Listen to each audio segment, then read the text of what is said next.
Okay.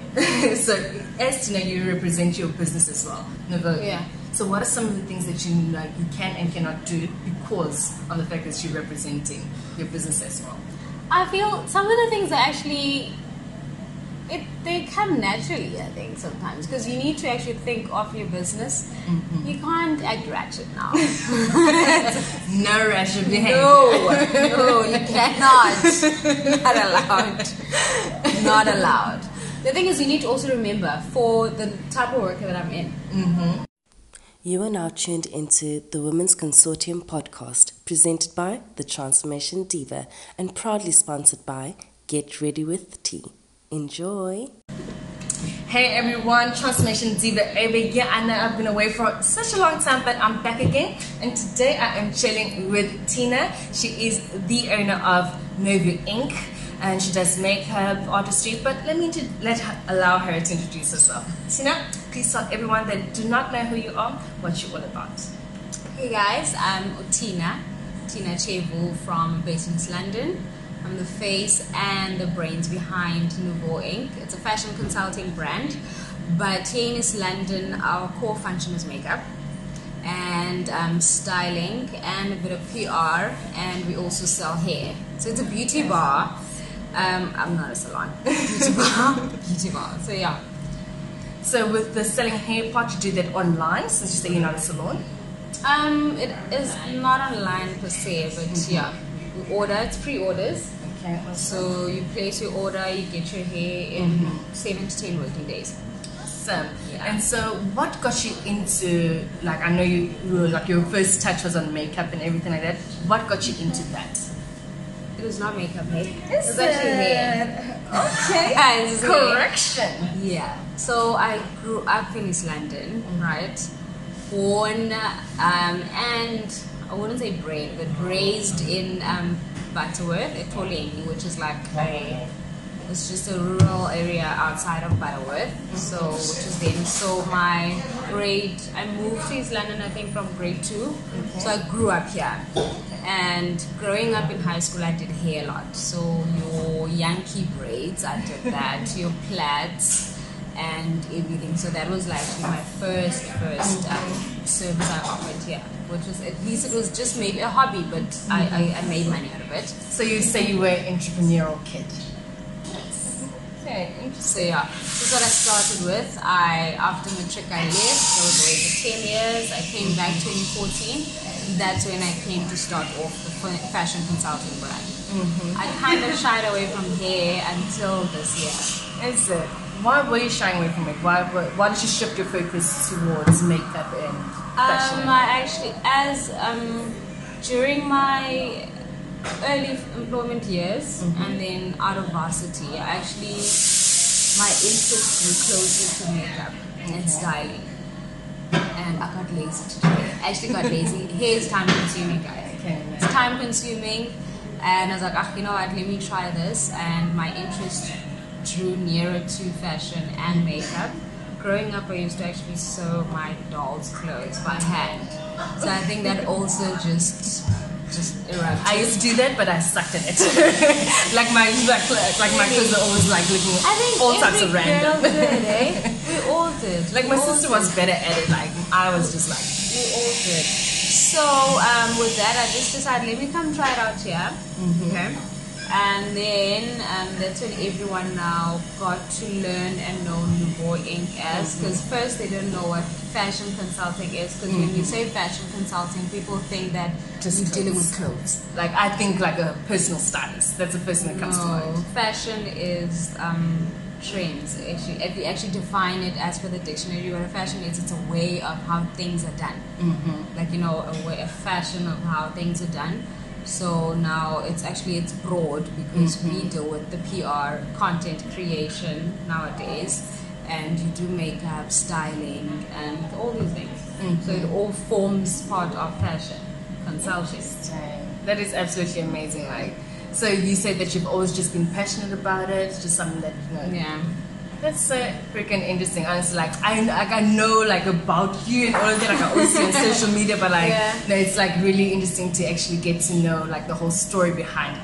So let's talk about the story behind the name NuvoInk. Why did you think of that? So nouveau is French for fresh or new. Okay. So the NUVO. So that's the dictionary pronunciation of the French word nouveau. Nouveau. See? So you see in the dictionary it's NU.VO. So if some people can see some of my logos or some of the uniform I wear, it's NU.VO with the exclamation mark. So it's that nouveau. So that's how I actually got the name from there. So it's like something fresh, something new. So we bring you fresh and new stuff. And how has business been for you so far? Just generally speaking. So far, with the whole pandemic going on, it's been very slow. The one thing that's keeping us afloat is hair. Yeah, We'll so on the strange enough, yeah. Hair treatments on weaves, revamping people's wigs. Because you know how it is now, it's stashed somewhere in the closet in the corner. So, and now people are going back to work. They need to now bring their hair out. So it's the treatment to fix your wigs, make a wig, remake a wig, or sell the hair. So you actually do wigs yourself? Yeah. Like I had to go courier a wig I made last night before we met. Seriously. Yeah. Things seem though to be picking up even They will like throughout eventually. the pandemic. Like for you it seems like things are still going okay. What is it that you're doing differently that you think that other brands or companies need to follow? The thing is, I wouldn't say differently, but the one thing you need to be consistent with is engaging your audience in all your social media platforms. They need to see that you are still around, you are still working, you are still accessible. You can find different ways of how you can go about making a living, because this is our bread and butter for some of us. And also being accessible for them. Let's say maybe they've got questions that they have relating to makeup or beauty or even hair needs. You need to be accessible for them to actually see that you still are there. Most people don't need your services right now. It sucks, but you need to try and monetize on anything that you can. Since we are like, this is like we make a living out of this. And also, but the one thing, consistency on your content that you give, and engagement. You need to be there. They need to see that you are still there and you still within your craft. I know most of us as creatives, we are at least finding other ways of making means, and then that can actually kind of confuse your market a bit, because they might think now you've moved from your speciality to something else, you know. So you think it's a bad idea? It's not a bad idea, but you know, if push comes to shove, listen, we need to make put money. food on our plates and stuff, but you need to actually keep the consistency when it comes to your core function. Okay. So just keeping like showing that, hey, this is still what I'm all about, even though this is my side hustle now.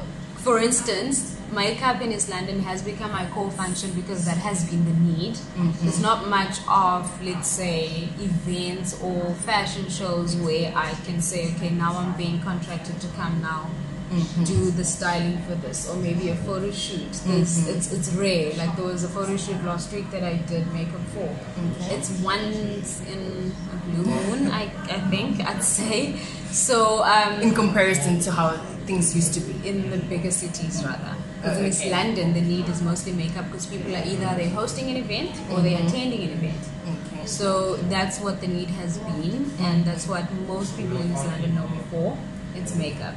Right? That's what you know as well. But it's broad. NuvoInk does a lot of things, and I also work with creatives closely into working with their brands as well, which is the PR part where it comes in.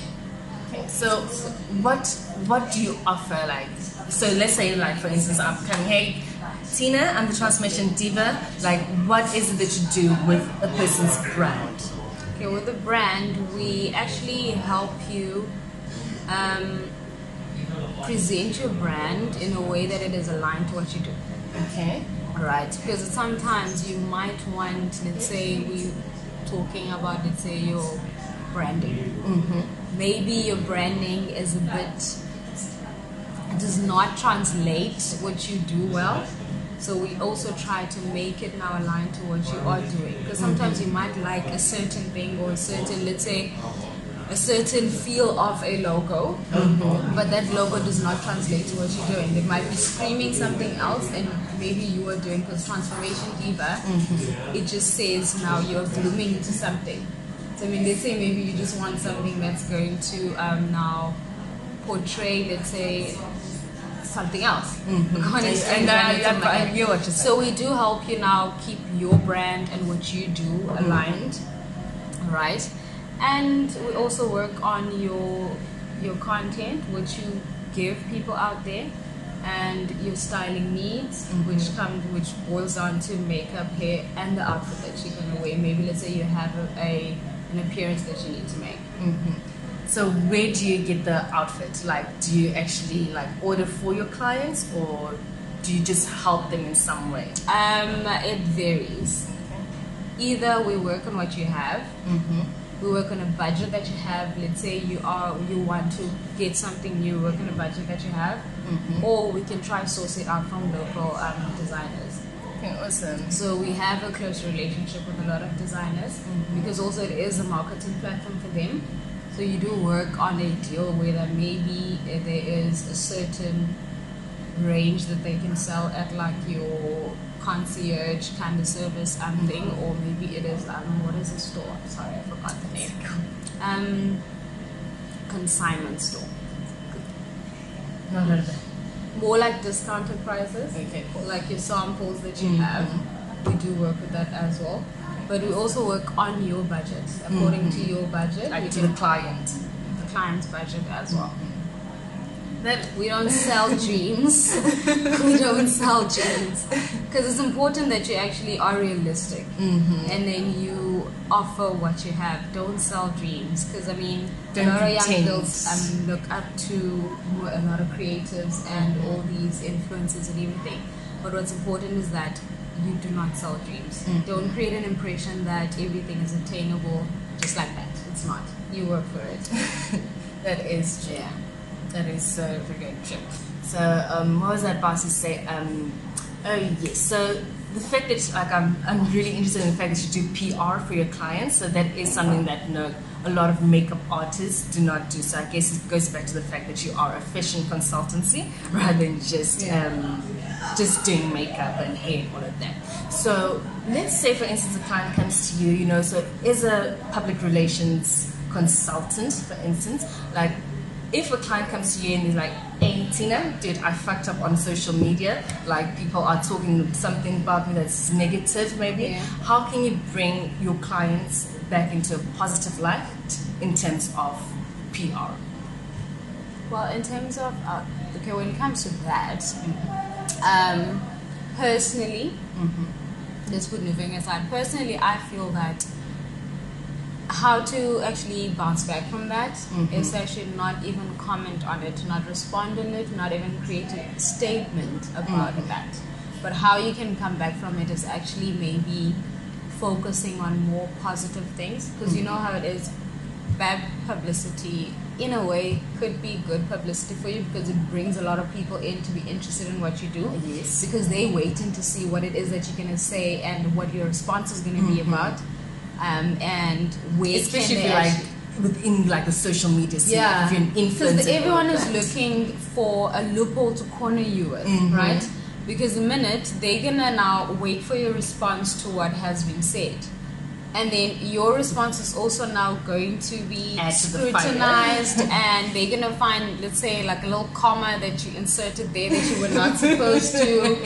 Like, I mean, I feel you shouldn't say anything at all. What you can do, just focus on your art, polish it, and then just push it there, because now you've got more people that actually were not even following you before. Now they are in on this to see what's this girl about, or what's how this is she gonna mess about up again? Yeah, because they're waiting for you to stuff up again, right? So rather just don't entertain such. Do not even make a statement. I feel statements are not necessary. What you can do, just focus on the positive, or even start going, or maybe like posting about, maybe let's say, issues that are attacking, let's say, women nowadays. gender-based violence, what you think of it, or even body shaming. We don't know maybe what the headline is about, or something, or come back in a positive way in terms of how it will actually, it covers, let's say, what people were scrutinizing about you or dissing about you, but you are coming at it on a positive light. Don't dwell on what they're saying about you. Come back in a way to say, okay, you need to uplift, or maybe just polish your art and push your art even more, because now you've got people on looking at you. Yeah, because they need to see what it is that you're about. Just show them what you are about, actually. Not about your stuff up, about what you are about as a person or as a brand. Okay, so like you said that as Tina, that's what you would do. So as NuvoInk, because you need to be a bit more technical, right? It's tricky, hey? It's tricky because, I mean, I'd say don't respond still. Well, don't respond still, but now focus on polishing your brand, focusing on actually even selling your brand further, because now people, I mean, gossip dies down in a matter of hours. No, even hours, because I mean, everything, there's like different things trending every hour. True. Because I mean, now if you don't pay attention to it, I mean, there's no fuel put on that fire, because you're not saying anything about it. You know, because you don't think that's gonna put your client in a negative light in any way, that they do not respond? But I think it also depends on that matter. Okay. Whether do they respond or not. Because I think I've got something in my mind that I'm actually speaking on. I'm not going to mention anything. But it actually also depends. It depends on the level of stuff up, I'd say. Maybe a stuff up deserves a statement. I'd say do that. But do show remorse. Let's say you were at fault, rather. You're on the wrong side of things. Do show remorse.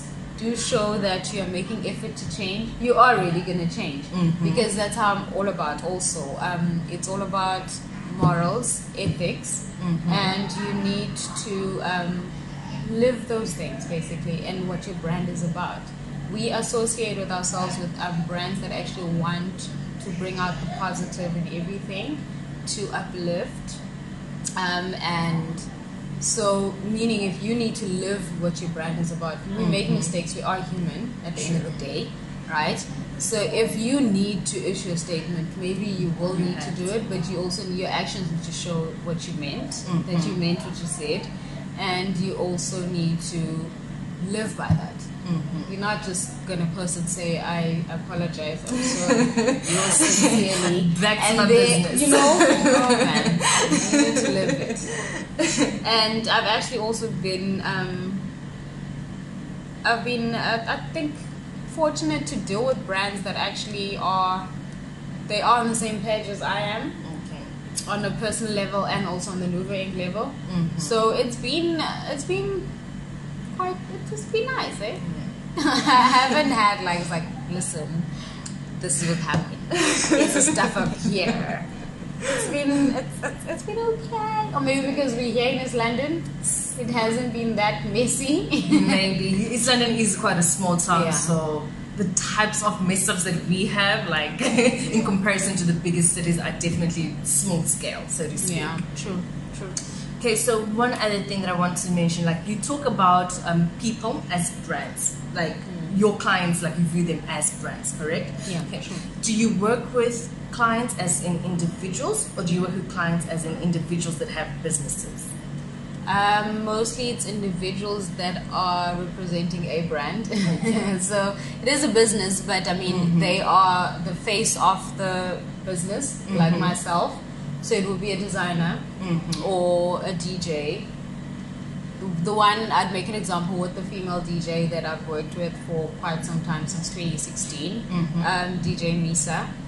She's a house DJ, so what I've done is I've been there with her when she performs, just to help create her content. So I'm like that little jockey there, taking her videos.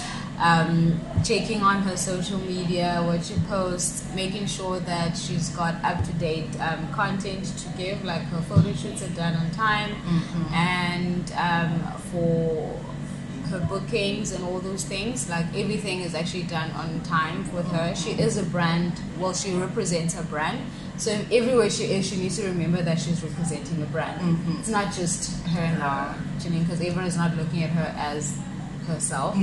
She is seen as, oh, there's Misa DJ. So you know what I mean. So I always try and teach my clients to know that, listen, you're representing a brand.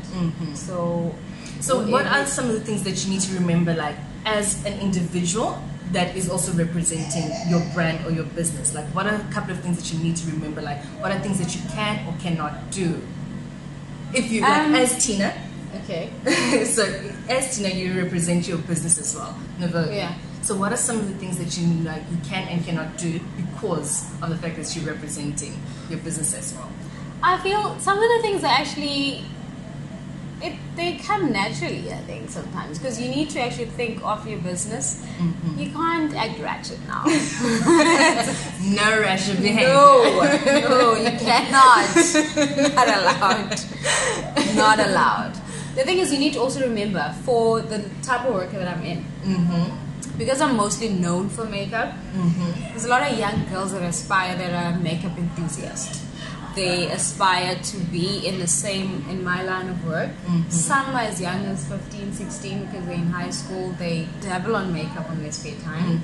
See, they want to learn more. So you need to know that a lot of eyes are on you, and you program yourself to, you get programmed to that as a person when you're working with people.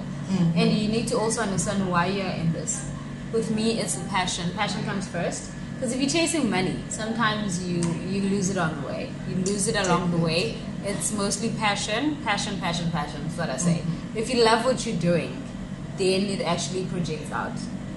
And with me, I always have young girls that shadow me. So each year I have a girl that shadows me in makeup as an assistant. So you have people looking up to you. You do know people, and you deal with people a lot. I mean, customer service. When I was employed, I was in customer service. I studied marketing, so I'm actually customer orientated. So I do know how you need to deal with, how you deal with people, how you treat people, you know? Because I mean, your customer is actually what brings the business. Exactly. So if you feel you are superior to your clients and you're superior to your customers, I mean, at some point, no one is going to actually praise you and worship you, or even want to do business with you at the end of the day. Because, I mean, you're not approachable. And if you feel you are superior to your customers, I mean, how can they relate? How do you now sell and bring them into what you have to offer if you feel like you are high up there and they are down there, you know? So you need to be a person that's able to relate to people and situations, mostly. As London is a small city, so we're small city. Everyone knows everyone here. True. And also we're a very close-knit community. And I mean, as Abantu, I mean, you need to have Ubuntu as a person. You need to be approachable. So you know what I mean? Yeah, definitely. And growing up, you're raised with certain standards and morals. What you go by, you leave home, you go learn other things, you're exposed to different cultures, and it depends for yourself what you pick up from what you learn along the way. And then you need to come apply it now in real life, in your business and your everyday life. And with me, I'm mostly dealing with people. I'm here to serve people, basically.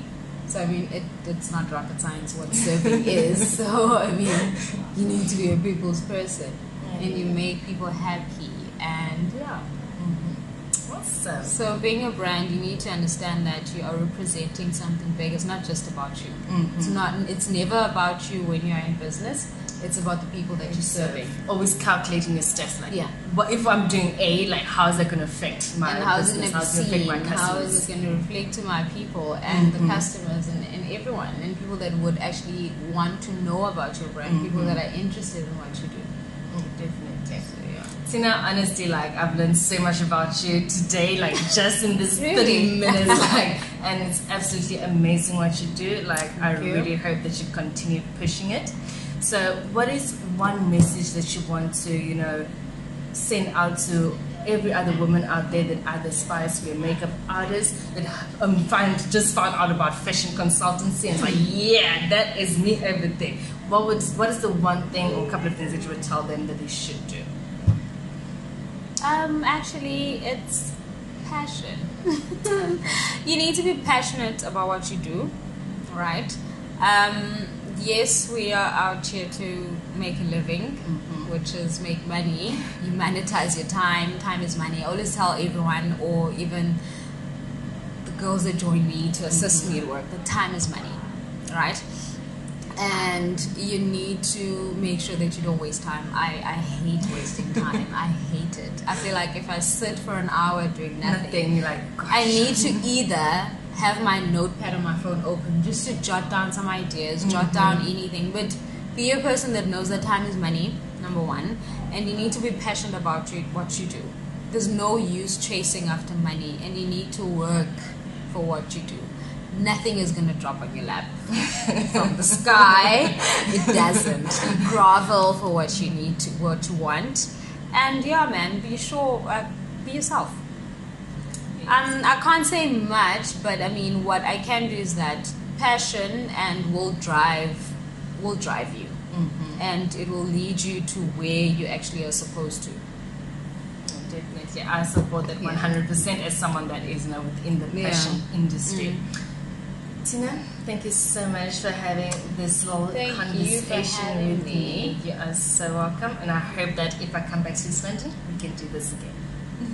Sure thing. Thank you. Bye.